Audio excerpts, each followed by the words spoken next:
How to order and pay on Temu app. The first thing you want to do is open up the Temu application on your device. If you don't have this app, head over to Play Store or App Store to download and install this. Now, make sure to log into your account. From the home page, you want to select the items that you want to purchase, then tap on this cart icon. You can also use the search bar to search for the items you want to purchase. Then simply tap on Add to Cart option. Once you have added all the items to your cart, tap on this cart icon over here. Then you can simply select or deselect the items from here, then tap on the checkout option at the bottom of your page.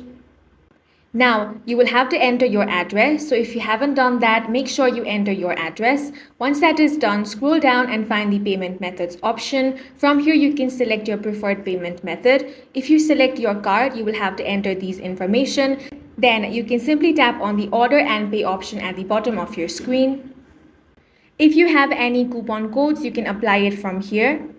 Once you have placed your order, you can head over to your profile and tap on the Your Orders option, and this is where you will find your order. And that's it for this video. If you found it useful, make sure to hit the like button and subscribe for more videos like this.